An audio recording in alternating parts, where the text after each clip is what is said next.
Hey, it's Jamie, and welcome to a selects edition of Eventual Millionaire. This is where we go back and find the best of the best, the ones that you loved from the past 6-7 years. We've been doing this a long time, and there's some amazing interviews with amazing guests that you have not seen yet. So we are bringing them back. It is the selects edition. Let us know what you think, and I hope you enjoy. Potent advice and inspiration from real self-made millionaires. Welcome to the Eventual Millionaire with your host, Jamie Masters. Welcome to Eventual Millionaire. I'm Jamie Masters, and today on the show, I finally have Todd Brown. Now, I've heard his name literally a million times from all of my friends. You can check him out at toddbrown.me. He's the creator of the E5 method, and you can check that out in a book format on Amazon. Thank you so much for coming on the show today. I'm excited to be with you. I was really looking forward to it. Yeah, so the reason why I hear your name all the time is my good friend Kurt Molly has this stupid belt that he cannot shut up about. And it's your fault. So yes, that's it is. I unfortunately unleashed a plague on the, and I say that with love. I love Kurt. He's brilliant and amazing at what it is that he does. But yes, he won it in a room of incredible media buyers, his peers, and so now he gets to show it off everywhere he goes. Well, it was genius on your part because, again, he says your name everywhere you go, and everybody in that room says your name everywhere you go. How did you even come up with that? Yeah, it's a great question. So let me give a little context. So I decided to hold an event in Baltimore, in gorgeous Baltimore of all places. And I decided to bring together 40 or so top media buyers. So the folks that handle all the paid traffic for some big companies. And so some of the best of the best were in this room. And what I wanted to do was I decided I brought in a full film crew. I wanted to film it. And I knew that later on I was going to do something with it. I was going to productize it. And so I really wanted to incentivize this group to really give the best of the best, like their absolute best stuff for these 2 days. And I said to myself, like, what could I give them or offer them that they would be excited about, that hasn't been offered before? I'm like, look, I could do money, but this is a group of very successful people. And so the amount of money that I would have needed to give would have been extraordinary.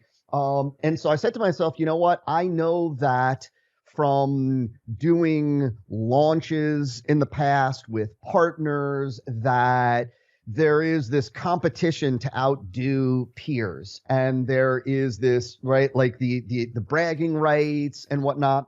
So I said, you know what? I want to go out and I want to get like a legit heavyweight championship belt.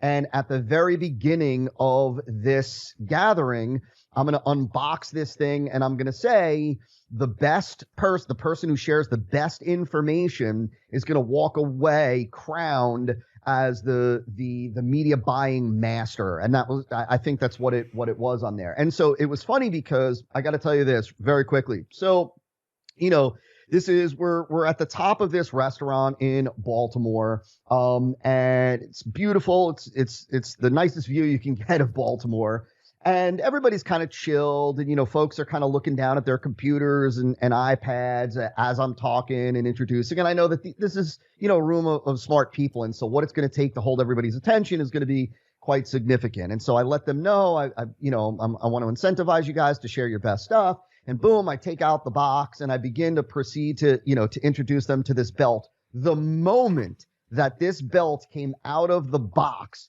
the entire room, the feel, the vibe shifted to a point. They were enamored with this belt. And, you know, the belt is a few $100. Like, it's not like this, right?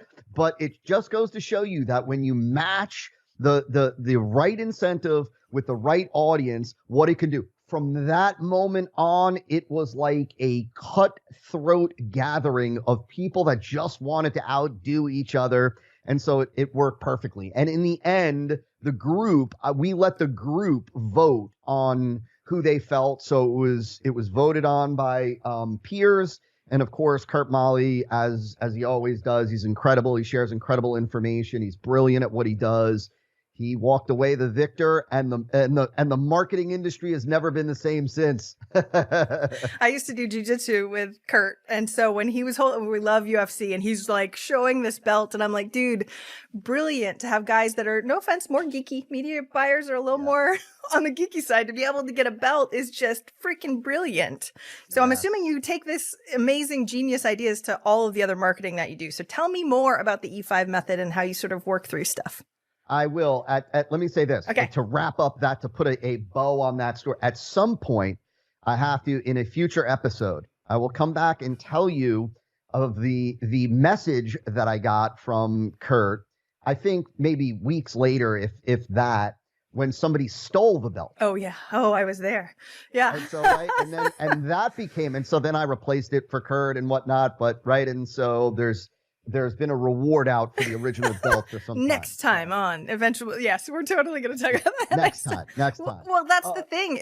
You made it such a coveted thing, right? That somebody even wanted to freaking steal it. Like, you know what I mean? Yes, I really, in all fairness, let me give credit where credit's due. I think Kurt really did an amazing job of turning this into, I knew they'd be excited. I had no idea what it would become after that. And, and good for Kurt that he turned it into something extraordinary, as he deserves. And so, my gosh, that's where do you want to begin in terms of marketing? We can talk about a lot of things. I could share, if you want, I can start by sharing what I believe is the single most valuable lesson that I've learned in the 20 years that I've been doing this as it relates to marketing. Well, now I can't say no to that. So yes, do that. So we'll start with, there are actually two major things. I'll start with one and then we'll shift over to the other. So I'm very fortunate. I live in South Florida, and in South Florida, there happens to be a lot of really exceptional marketers and copywriters, especially folks from the world of like Agora, which is the, $1.5 billion newsletter publishing behemoth. And so I got the chance some years ago to meet and befriend Mark Ford. Mark publishes many books under the pen name Michael Masterson, or he used to. And Mark is really the guy who is really what I would call the marketing genius behind Agora. And so over time, I got to, Mark and I became friendly. Today, I consider him not only a mentor, but a friend. And so finally, one night, I asked Mark, I said, Mark, what's the real secret behind how you were able to take Agora from this $10 million entity to, at the time, it was, 600 million back then when I was talking to Mark. How did you, what did you do? What was the real secret? Like, tell me now. There's no one else here, right? Boil it down. Give me the real scoop, right? And I was thinking that Mark was going to say something like, deep pockets. We spend a lot on advertising. We've got huge email lists. And I'm sure all those things played a role, but that's not at all what Mark said to me. What Mark said to me, he looked at me and he said, Todd, we realized early on that we are in the idea business. We're in the business of generating, disseminating interesting, compelling, sometimes contrarian ideas. And what Mark was really saying, because that really sent me off on like a 6-year journey to really understand. Mark introduced me to this concept called the big marketing idea. And what Mark was really saying was that behind every marketing campaign, behind every video sales letter, long form sales letter, behind really every blog post, essay, whatever piece of content that you put out, there is an idea. There's an underlying idea, right? The headline, people oftentimes confuse the headline and the hook, or the headline and the angle, or the headline and the theme, the idea, hook, angle, theme, idea, all really the same thing. The reality is just that the headline is just the words that we choose to use to express the underlying idea. And what Mark was saying was that the quality of the idea, the quality of your ideas behind your marketing campaigns ultimately determine the success of the campaigns. They ultimately determine the amount of attention that you get, the amount of engagement that you get. And so Mark introduced me to this concept called the big marketing idea. And the big marketing idea is really an idea that is both intellectually interesting because it's new, it's unique, it's different, it's a fresh perspective. it's a story or angle that other people in the marketplace aren't telling, and it is emotionally compelling. It's emotionally compelling for two reasons, which also lead me into the other most valuable lesson that I learned. It's emotionally compelling because there is a promise of result, right? Like there's a promise of outcome. That's really at the foundation of all effective marketing, is prospects need to see how their life is going to be improved, how their problem or frustration that they're dealing with is going to be eliminated. And so it's emotionally compelling because there is a promise of change, and that promise of change is backed by or powered by what we call a unique mechanism, a different way of delivering the result. So before we go on to that, let me go back for 1 second and say, so what Mark was really trying to teach me, and what took me a long time to really fully understand, learn, and then deploy, is that you need to take time to develop ideas behind your marketing messages, behind your marketing campaigns that are both intellectually interesting to prospects, where prospects feel like they've just stumbled on something newsworthy, where it gives prospects the feeling of discovery. I've just stumbled on something that nobody else has shared with me. I haven't heard before. I'm interested in learning more about this because it's unique, it's fresh, it's timely. Maybe it may be contrarian. And in that idea, we're also conveying that the prospect can get the result, the outcome, the change, the transformation that they want with a new and different mechanism, a new and different approach. And so before I go on to that, does that make sense? Am I rambling, or is that? No, I totally see you in the belt. You did the belt. Everyone was like, "Ooh, what's this?" Yeah. Yeah. And so, so number one is realizing that, we're in the idea business, and oftentimes entrepreneurs, marketers they'll immediately sit down and start to try to write copy. Yes. And what they're thinking in their mind is they're thinking, I just want to talk about all the benefits of my product or service, right? They're told, it's salesmanship in print. So benefits. And the reality is that they haven't thought through, well, what's the angle that I'm going to wrap this in? What's the story that I'm going to wrap this in that my market is going to find wildly compelling because it is intellectually interesting and it is emotionally compelling. And so that's the first thing. The second thing is, and I would almost say that the unique mechanism is more valuable today than ever before. So let me take a step back, give a little context, and then get to this. So one of the most important things in marketing, one of the most important things for us to do, for your listeners to do, is to differentiate. People want to know what is different about your thing, about your approach, about your method than everything else available to me. And for years, we were able to differentiate on things like length of time in business, credentials, even client testimonials, we've got a preponderance of proof, track record. And the reality is that today, those things are no longer nearly as effective as they once were, thanks to the technology industry, thanks to, companies on the internet that appear one day and all of a sudden in 2 months, they're huge companies, right? It didn't used to be that way. And so today there are only two ways for an entrepreneur, for a company, for a marketer to effectively differentiate their product from everything else, right? Because what people really are asking at the heart, of interacting with a marketing message is, why yours? Why should I choose yours?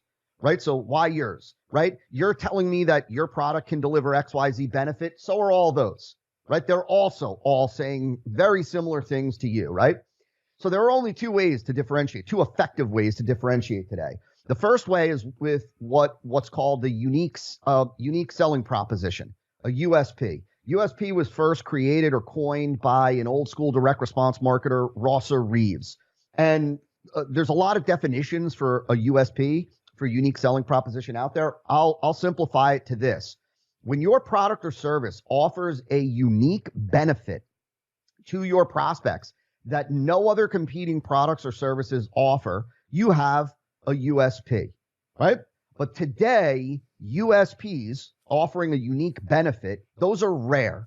And they're typically only found with disruptive products and services, like disruptive technologies. So the example that I always give is like when Uber first hit the scene, right? Well, they had a lot of unique selling propositions, like the fact that you could hail a ride from your phone, the fact that you didn't need cash, you could see when your ride would arrive, there were ratings.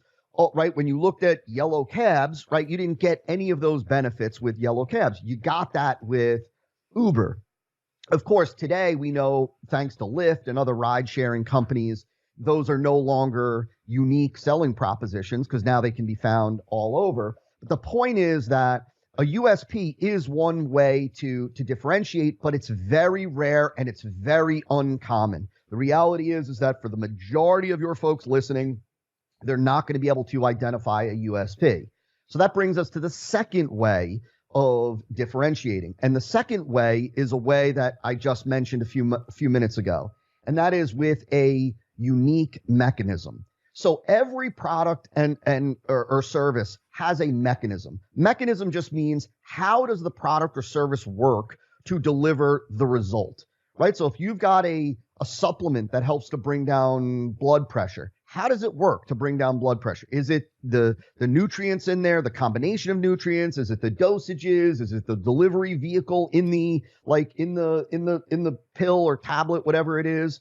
Right? If you have a software that you offer and that software helps people to get top Google rankings, well, how does the software work? Right? Is there an algorithm in there, a formula, and that algorithm does certain things that get you the top rankings, right? And so in every product or service, there is a mechanism. What we are looking for is, and what we want to identify, and you can identify this in the overwhelming majority of businesses, is we want to identify a unique mechanism. In other words, we want to be able to say to the market, to really boil this down, we want to be able to say to the market, I can get you XYZ result. In other words, right, here's a way, a different way for you to get XYZ result, XYZ outcome, XYZ transformation, for you to eliminate that pain point, for you to get more of what it is that you want, right? Whatever it is that they want, we ultimately want to be able to say, right, here is a different way, right, for you to get that result. Here's a way for you to get that works differently from everything else that you've tried or heard about in the past. And this different way is superior to all of the other ways for getting the result. And so that is ultimately what we want to identify that. And the reality is that unless somebody is selling a pure commodity, like a glass of tap water, right, you can identify a unique mechanism, right? Because it's really, how does your product or service work to deliver the result? Why do you do things the way that you do them? Why do you do the steps that you do them? Why do you do them in the order that you're doing them, right? What would happen if we took out a step? What would happen if we put in an extra unnecessary step? What would happen if we changed the order, right? See, there's a reasoning behind why you do what you do. Well, once we've identified that unique mechanism, once we've actually identified that, and there's a process and whatnot to doing this, then we build our marketing campaigns, all of our marketing campaigns around introducing this unique mechanism and then educating prospects on not only what makes this mechanism different compared to everything else, but what makes it superior. So, and I want to point something out here, and I know I'm rambling, and so I'm gonna be quiet in 1 minute. Keep going. And so, right, and I want everybody to get this because I want everybody to understand the power of this. So, what we're not doing, what we don't do, which is very different, what we don't do, what we don't teach, which is very different from the majority, or what the majority are being taught to do. We're not pitching a product, right? So the unique mechanism and the product or service are not the same thing. The product or service contains the unique mechanism. The product or service is powered by the unique mechanism, but it's not the same. They're not one and the same thing. So, and that's an important point, because what we do is we go to the market and we say, here is a different and better way for you to get the result that you want. Here's what makes it different. Here's what makes it better. Here's how it works. Here's why it works, right? And ultimately, so we're educating, right? So their sales filter isn't up, right? We're not pitching a product so we don't come off sleazy, slimy, right? Bait and switch. We're not salespeople. Like I'm not a salesperson. I'm a terrible salesperson. And so, right? So we're educating. We're educating on this mechanism. And ultimately what we're doing is we're leading the prospect to see that unique mechanism, our unique mechanism, as the smartest move for what it is that they want, the wisest move, the right move, the best move for them to get the result that they want. And we're doing that through education. And once we've led them to that point where they want the unique mechanism, where they're like, I get it. I see it, Todd. I understand it. I recognize it. That's the way that I want to go. I understand why that's the smart move. It's then and only then that we transition into the offer for them to get the product, which is how they can experience the unique mechanism. And the beauty is that once we've led your prospect to want the unique mechanism, we've created an all roads lead to you path, because they can't go anywhere else and get the unique mechanism. They can only get it from you. So you mentioned earlier, Kurt's belt method is a great example, because the belt method is his unique mechanism. He doesn't just talk about Facebook advertising, steps to Facebook, ways of tweaking your Facebook ads. When he talks about what it is that he does and why it works and why it's effective, and when he shows case studies, he shows case studies of the belt method. And he explains why the belt method is the best approach, the smartest approach to paid traffic on Facebook. And then only when you're convinced that, dang, I want to use the belt method, this mechanism, does he then segue into the offer for his training, his consulting, whatever it may be. And see how once you've bought into the belt method, you can't go anywhere else and get it. You're now in Kurt's world. He convinced you of, right, this mechanism that he is the sole purveyor of. And so it's a beautiful thing, because you're not using slick sales skills. You're not using hyperbolic copy or exaggerated claims. You're taking what it is that works, like behind your product, behind your service. You're educating the marketplace on it. You're leading them to understand what makes it different and superior. You're leading them to ultimately want it through education, through teaching. And then once they want that mechanism, you got them. Done deal. I saw Kurt do this to one of my retreats, and I was watching in the back with everybody, right? And everybody was indoctrinated, and he didn't sell anything. And people were coming up to him going, yeah, how do I? And he, of course, had a free Facebook group to just sort of, we have info here, come here. And you know what I mean? There was almost no sales pitch, and I know people signed up for his stuff, right? Yeah. And so this is and I so appreciate you going crazy on this, because when you don't have the foundation and you add all the crap on the house on top of it, that's why if your Facebook ads don't work, that's why all the things don't work, and they blame the platform, and it's you kind of suck as a marketer is really what the thing. Yeah, amen. I mean, what you said is something that I've preached or tried to preach, because it pains me in my heart, like, for people that, it's kind of like, when somebody says, like, I tried direct mail doesn't work for me. It's not, or I tried email doesn't work. Or I put up a lead generation page and I couldn't generate any leads. And they blame the tactic, or they blame the strategy, or they blame the model. The reality is that it's like this. This is the closest analogy that I've been able to come up with. What most people are unfortunately learning, what most entrepreneurs, marketers are trying to learn and study, and unfortunately are learning and studying, is like how to set up the pages of, let's say, a marketing funnel and all the different kind of funnel models, right? It's the equivalent to me of wanting to become a best-selling author and learning about the different binding options, learning about the cover, learning, okay, I need a preface, I need an epilogue, I need a table of contents, I need 6 chapters, right? And never ever concerning yourself with learning, mastering the message in the book. Like, right? The message in the book. Right? Like having a hardcover, having a paperback, having 200 pages or 300 pages, having a great table of contents or an epilogue or none of those things are going to turn it into a great book. It's a great book, right? It's a book that has impact, that moves people based on one thing, and that's the content. And that's the same thing with marketing. The reality is that a good marketing message can be delivered as a video, as a webinar, as a long form sales letter, as a direct mail piece. But a bad marketing message, an inadequate marketing message, one that doesn't differentiate, one that doesn't demonstrate what makes it superior, right? Changing it from a video sales letter to a webinar ain't going to fix it. It's not, because it's not the delivery platform. It's not the medium. It's the message, period.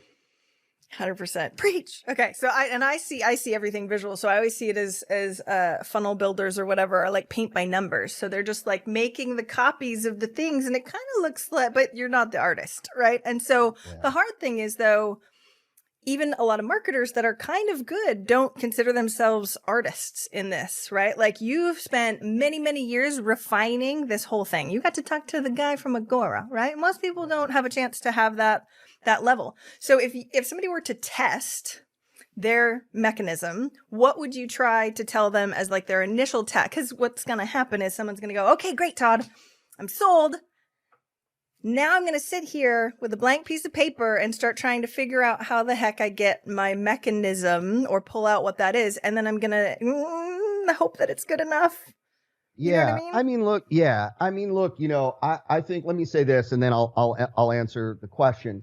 I think I really had to become a student, or became a student, out of necessity, because I wasn't joking when I'm a terrible salesperson. Like, I'm not a good salesperson. I don't like to sell. I hate the high pressure.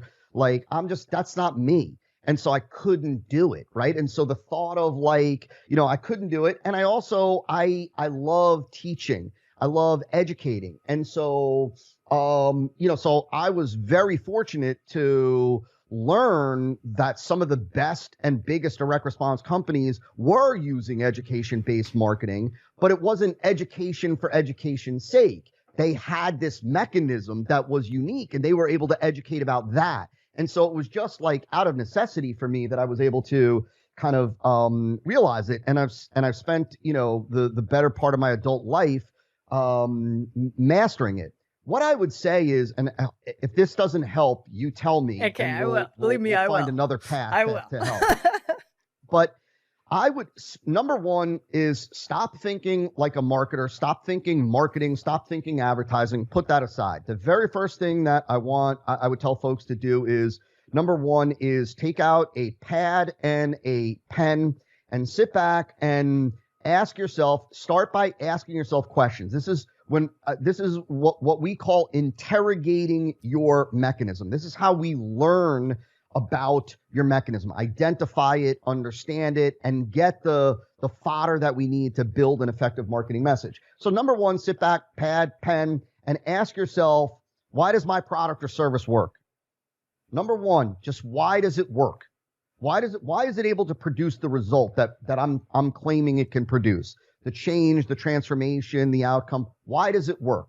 What about it produces that result? And then I want you to answer the question, how does it work? How does it produce that result? So what happens? What are the steps? What's the formula? What's going on in the body, in the brain, in the marketplace, whatever, on your lawn, whatever it is that you market, sell, right? And how does it work to produce that result? Okay? And then I want you to ask yourself, why did I decide to do it that way? Right? If you put together a formula for a supplement, why that formula, right? If you are a consultant, if you're a coach, if you're a therapist, if you're an advisor, if you put together a train, why that formula? Why did I put it together that way? Why in that order? Right? Why in that order? What would happen if I changed the order? What would happen if I took a step out? What would happen if what would happen if I took something that's not in here and I put it in here? What would change about the result? What would change about the way that it works? Right? And once you've done that, as strange as this sounds, once you've kind of gone through that questioning, and you might have to dig, because the funny thing is that most entrepreneurs, marketers, they take for granted what's in their product and why it works, right? They haven't spent the time thinking about it, right? Many for a very long time and some not at all. And so here it's difficult to think about, why do I do it that way? Why do I do this first with clients or in the agency? What would happen if we didn't do that first?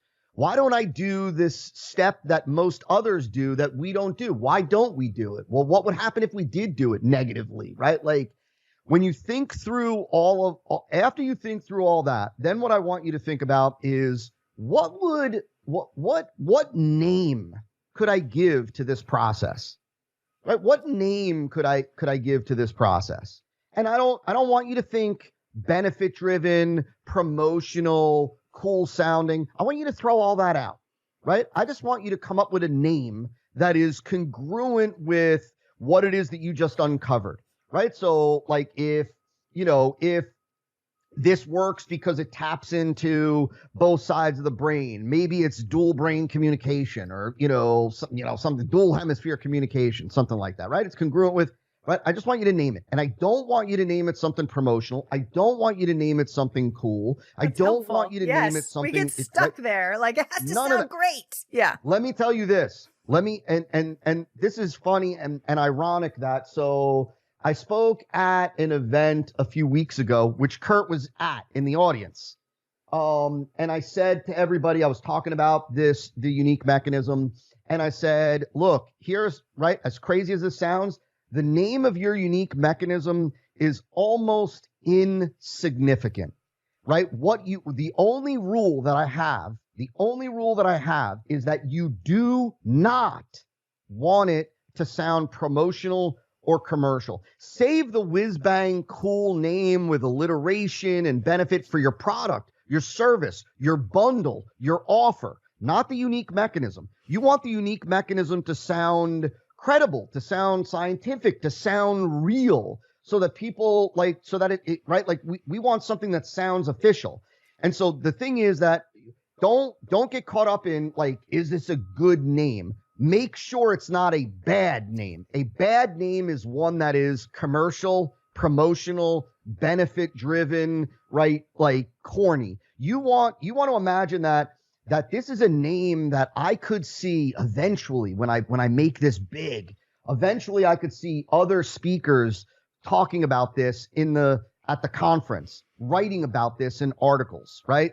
And everybody's got to realize, let me say this, everybody's got to realize that everything that's been named, somebody named, right? So you take, I don't care all these names that we feel like Six Sigma and all these, somebody named it that. Today it's just like, oh, that's a fish, that's real. Somebody named it that. And so you have every right and authority and credibility to name your mechanism, right? After you've done that in interrogation. And so then when you have that unique mechanism, right? Then ultimately what I would tell you is go out and start to let people know that you've got a different and superior way to get them the result that they want. That different and superior way is called dual brain communication. Here's what makes it different. Here's what makes it better. Here's why it works. Here's how it works, right? Here's what it'll do for you. And let me tell you how you can implement this, learn more. I put together an offer for you. Boom. And 1% of the people that just heard that will actually take a piece of paper and write any of those things down. So anyone listening, you be that person. The other 99%, shame on you. Like, you got it. Like, look, you know what's so funny? I want to say this. I get to say this when I'm a guest, right? I get to be the bad person. It's not that difficult. I was a terrible student. I didn't read a full book cover to cover until I was like 22 or something like that, which is crazy with the library behind me. I legitimately did not read a full. But here's the thing. You continue to take one step in front of another. Like, you know what it is? People they overcomplicate it and they throw in the towel too early. This is a learnable skill. This is not a talent. I am by no means talented. I have no talents whatsoever. None. I really, truly do not. And this you can learn. With over time, you'll get better. You'll get more efficient. You'll get more effective with this. And so anybody and everybody on here can do this if they're willing to learn it, implement it, and continue to take one step in front of another.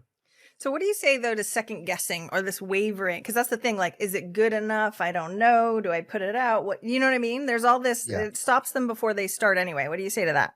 Yeah, pull the trigger. The beauty is that without getting, too deep, the beauty of the type of marketing that we do, which is based on direct response marketing, is that direct response marketing is all metric driven. It's all data driven. And data is, I look at 6 numbers. And so I want to be careful that I'm not scaring anybody here, right? It's all numbers driven. And so meaning that it's not subjective, it's objective. It's not based on like my feeling. Like there have been times in the past years ago, like where I felt this campaign is going to be a winner and the numbers said differently, right? And the numbers said, I don't care about how I feel, how my team feels, how my right-hand person, this marketer on our team, I don't care about their feelings, their gut, their opinions. What I care about is the numbers, and the numbers will tell you. And so look, I would tell you, launch it, get it out, right? The beauty also online, even with something like if you wanted to do Facebook advertising, maybe the belt method is you can start small with a small budget. Let the numbers tell you. The data will very quickly tell you. Like, the problem that so many marketers and entrepreneurs have when it comes to their marketing is that they never launch it, or they hesitate to launch it. And then they make these tweaks, they're endlessly tweaking, changing, right? And they're changing, but they're not changing things based on data. They're changing things based on opinion. And they have no way of knowing whether they're helping or hurting. And so you want to go from subjective decision making with your marketing to objective as quickly as you can. In order to do that, you have to get it live. Once you get it live, we can just use the data, the metrics to tell us whether it's working, whether it's not, if it's not, what's not working, where we need to optimize, enhance. And so you've got to stop making these decisions subjectively. The reality is you've got to recognize that you will likely always have doubts about whether it's going to work or not. I've been doing this for 20 years, 2 decades, and there are times I release campaigns and I'm like, I don't know what's going to happen. I think it's going to work, right? But all we've got is, right, I believe it's going to work, right? But the beauty is we put it out and we let the data and metrics tell us. One other thing, and this for some people might not be motivating, but it really should be, that is this, that lots of campaigns will not work out of the gate. That's okay. That's normal. That's part of the business. That's typical. It's not, right? I'm telling you, for all of you, I work with the best of the best. Some of the best marketers, the best entrepreneurs on the planet come to me when they need help with their own marketing campaigns. And I can assure you that the overwhelming majority do not hit home runs with every campaign. Most of the campaigns don't work out of the gate. And so that iteration and optimization is part of the game. It's normal. It's commonplace. Be okay with it, set the right expectations, but pull the trigger so we can start to get data, metrics, and use that data and metrics to make our decisions. Okay. Yes. You say all the same things I do. I absolutely love you already. So what are those 6 metrics though? Because I want to know 6, because everybody gets overwhelmed with all the things. Where are your 6? Wow. You're really putting me. Okay. So this is where, and I don't want to scare folks. This is why people get it. Keep going. Yeah. So there are really 2 categories of metrics, and this could be a whole conversation in and of itself, but there are 2 categories of metrics that I look at specific to our marketing campaigns. There are economic performance indicators, and then there are marketing performance indicators. The economic performance indicators, which I'll give you in just a second, are the numbers that I always look at. They're the ones that determine whether a campaign is viable or not, meaning whether we're going to continue to run it, we're going to scale traffic, we're going to get more buyers from it. and so on. Those metrics include number one, average order value, the average amount of money that a new buyer spends with you the day that they become a buyer, right? So if you sell one product, that's all you sell in your and it sells for $100, your average order value is going to be $100, right? Every time a person becomes a buyer, if you're only selling one thing in that campaign, that one thing, $100, that's the average order value. If you offer an upsell, right, of $200, and let's just say 50% of the people take advantage of that upsell, that means that upsell, if you price it at 200, that means that upsell is worth $100 a buyer to you, right? So every time you get a buyer, that's worth $100 to you, plus the 100 of the main offer. That means you have an average order value of 200. Some people spend 300, some people spend 100, but your average order value is 200. That is the value side of the equation under economic, performance numbers. The other side, of course, is our cost per acquisition.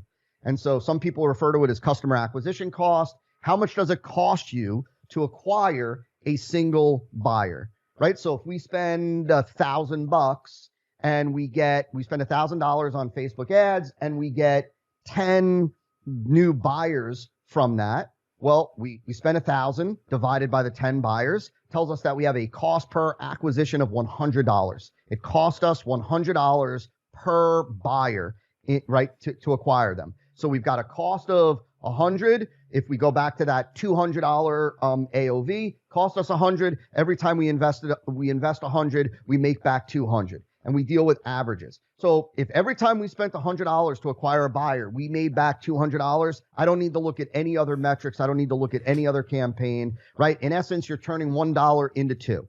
Now, the reality is, for what it's worth, going down a different track for 1 second.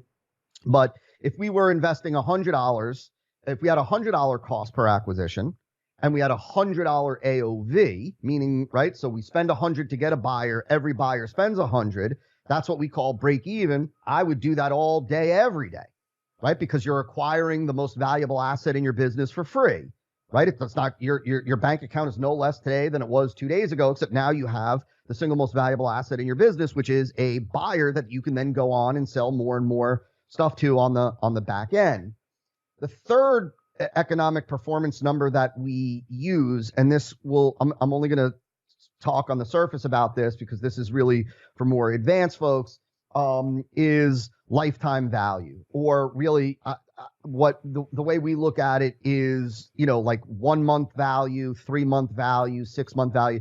What is the average buyer worth to you 1 month after they become a buyer? What is the average buyer worth to you 3 months after they become a buyer? What is the average buyer worth to you 6 months after they become a buyer? The beauty, again, with direct response over time, as your business grows and matures, is those numbers become repeatable and reliable, right? And so what that allows us to do is that number allows us to operate more like an investor, where, right, we're investing in the acquisition of assets, we're investing in the acquisition of customers. Those customers have a cost, and those customers have a value today and a future value. So maybe we might say we have an average order value the day that they become a buyer of 100, or let's go back to the 200 to not confuse people. And then let's say we have a 6 month, value of 800. So 200, they're worth $200 to us on day 0, the day that they become a buyer. They're worth $800 to us as 6 months later, right? Well, maybe now we're willing to have a cost per acquisition of 150. Right? Because we're investors, and we know that even though we'll go negative when we acquire the buyer, in several months we're going to be at break even and profitable and all that. So I'm just going to stop you real quick because I love what because everybody says lifetime value. Oh, I don't know, because it hasn't been a lifetime yet. The name of the thing is just totally messed up, right? But you just broke it down for 6 months. Everyone can do that. Everyone can get a gist of how much it's going to be. So thank you for breaking it down that way, because I think people get scared of it. Yeah, well said. And I think, look, the healthiest way to look at it is what's the average buyer worth to you 30 days later and 60 days later? You don't even need to worry about 6 months, especially early. First of all, early on during kind of startup and growth phase, folks shouldn't even be worrying about lifetime value, 1 month, 2 month, 3 month. They should just be looking at, like, I would tell them, operate at break even or better. If you can acquire a buyer at, at break even, you spend 100, you make back 100, you spend 100, you make back 100. It's amazing. You're acquiring buyers for free. Like, geez Louise, all you got to do is market and sell to them a second time, and that's all found money at that point, right? And so that is the economic side. And then on the performance side, which we can spend far less time on, the marketing performance side, we've got your typical metrics. The marketing performance side is about how is the different pieces and parts of a campaign working and performing. So you've got, if you use an opt-in page, you got opt-in rate, you got sales conversion rate, you got order form completion rate, and you've got upsell, take rate. Those metrics, though, here's the thing, and it's important for folks to understand. Those numbers, those metrics are just used to understand how the different pieces of a campaign are performing so that you can fix or identify the constraint in a campaign if the economic performance indicators are off. Like if the economic numbers are off, right? Like our cost per acquisition is sky high. We then ask why. In order to identify why, you need to look at marketing performance numbers. Those numbers will include the numbers that I just rattled off. And sometimes if you're doing paid advertising, they'll include like what's our click-through rate? What does it cost us to get a visitor? And then what's our opt-in rate? What's it cost us to get a lead? Like all that kind of stuff. And so here's the thing though. The thing is that those marketing performance numbers, opt-in rate, sales conversion rate, they do not determine the viability of a marketing campaign, right? You could have a 10% sales conversion rate and be losing money like crazy. You also could have a 0.5% sales conversion rate and be making money, profiting on the front end every time you acquire a buyer. And so we don't use those numbers like to determine the viability. We use the economic numbers. At the end of the day, you can't deposit sales conversion rate.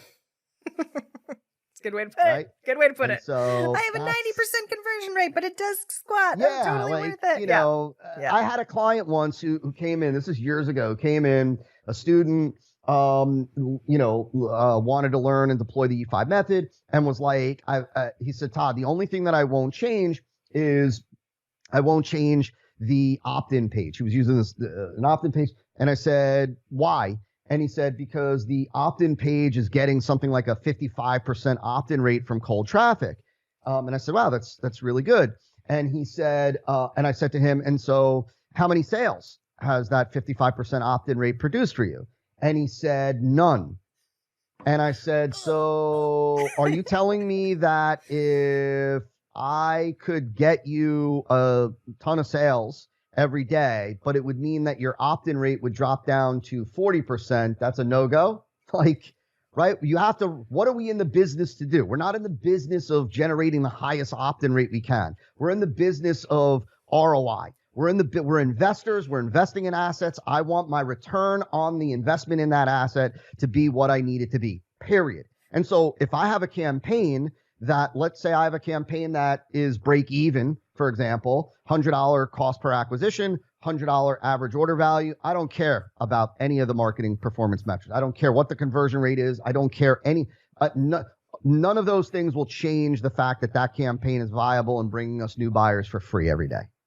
So how often do you tweak? So let's say, for example, you do have that. It's an ATM machine. You put in $1, you get out to. Do you even bother with tweaking anything on the conversion? Nope. You just back away slowly. Yeah, I don't want to touch more it. Money, yeah. I'm like, listen, I'll tell my team, like when we've got something that's working, like extraordinarily well, like I'm like, listen, don't change it. Don't even log into the thing. Yeah, don't bring it up. Don't do anything. I'm like, don't do anything. Yep.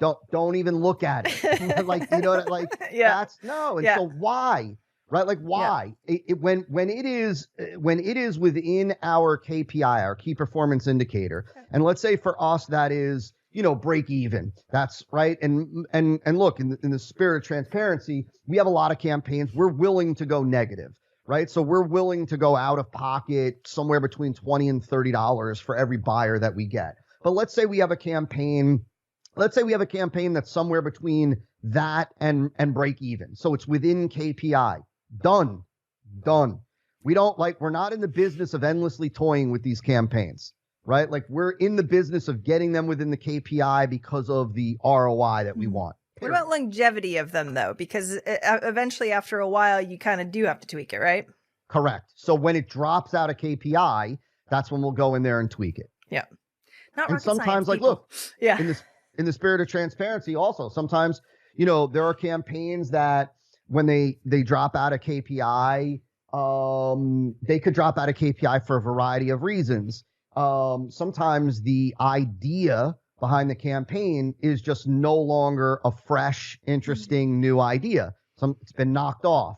Like our competitors came along and copied it, and now it's old news to the marketplace. That requires a much bigger tweak than another issue, let's say. Sometimes you got to scrap the campaign after 6 months or 7 months or whatever it may be. But I think I wouldn't even, for the majority of folks, I wouldn't even worry about that. They haven't even got there yet. Yeah. They get their first campaign rocking and rolling, and their whole life is going to change because they're going to finally see like I saw the many, many moons ago. If you can generate one new sale, you can generate 10. You can generate 10. You can generate 100. You can generate 100. Sky's the limit to what it is that you can do, and the opportunity is there. So focus on the first step, and don't worry about that bridge. We'll cross it when we come to it. Well, I appreciate that we're not selling and then you get 100 sales right away. You know what I mean? Like you said on one of your website videos, it does take some hard work. It's not but it's not rocket science. And as long as you keep moving forward and don't screw things up too much, you can at least make a lot more progress than you are now not doing anything. Yeah. I mean, look, I always say to folks, look, if there was if there was a magic button, I wouldn't be here right now. I'd be pushing the magic button. Yeah. Right. And so it's just, I wish there was. Yeah. I'm like everybody else. I wish there was. Look, you've got to recognize without going off on this crazy tangent, right? That a single good, properly designed, like we've talked about today, marketing campaign can truly change your life. Right. I always say it only takes one, the whole one funnel away, like my buddy, right? One funnel. I do believe that people are only one funnel away. That's not to say that it's your next funnel. And that's not to say that it's not going to take iteration and optimization and it is. That's the nature of the beast. But if you're willing to do that, my gosh, like we're talking about your life here. And so, when people ask me, how do you, any advice to get motivated? I'm like, no, because you're either motivated by the outcome or you're not, man. Like if you're not jacked up and excited about the idea of having your own business where sales are coming in every single day like clockwork and you're changing lives and impacting people, there ain't nothing that I can say to you that's going to change that. Preach. All right. So I know we have to start wrapping up because, oh my goodness, I could talk to you all day. And of course, we already said we're going to have you back on. So there's that too. We'll do a part 2. But for the last question, what is one action listeners can take this week to help move them forward towards their goal of 1 million? I'm going to cheat and I'm going to say, please, please, please take that time, set aside time, put 40 minutes on your calendar at some point over the next week to sit down with that pad and pen. And I want you to interrogate your method, your approach, your system, your formula, your process, whatever you want to call it, to identify your unique mechanism and then name it. Don't overthink it. Don't go promotional. Name it. And if you do that one step, I think that you'll have a little bit more fire in the belly to take that mechanism to the world. And so if you could do that, I would be so proud of each and every one of you. Foundational things might be unsexy on the outset, but they freaking make money. So you well should said. Totally do it. Thank you Well so much said. for coming on the show today, Todd. Tell us where we can find more about you. So you could go to Todd Brown, TODDBROWN.ME. I also think that, I believe that if they go to E5 Bundle, so that's the letter E, the numeral 5, bundle, BUNDLE.com. I think the team has my book there with some other bonus goodies. I think folks just have to cover shipping or something like that. $10, $15, something like that. Well worth it if you want to learn more about the E5 method. And on social, Instagram, Todd Brown, at Todd Brown, I think it is on Instagram. That's all. I love it. And on Facebook, there's like a bazillion people tagging you on all the mentor, you're amazing, blah, blah, blah. So if anyone wants to read any of that stuff, even though It's customer all testimonials nonsense. aren't It's worth all anything. crazy. Yeah. It's all nuts. It's crazy. Well, you know what? I tell you, I'll leave folks with this, right? Like, man, I'm a regular dude from New Jersey who was a terrible student, total goofball, like, right? I'm so thankful that the only thing that I can do fairly well is marketing because I can't do anything else. And so you just got to keep putting one foot in front of the other. You can do this. There's no question. You don't need talent. You don't need any special connections. You don't need a whole bunch of money. I started with $800. You can do it. You just got to keep going, commit to it, and you can make it happen. Awesome. And thank goodness for the internet. Thanks so much, Todd. I hope you have an absolute amazing day. You too. Thank you so much for having me. If you enjoy this show, I would really appreciate your wonderful words of feedback. Go leave me a review. I would love a rating, whatever you can do in the time that you've got. I would so appreciate it.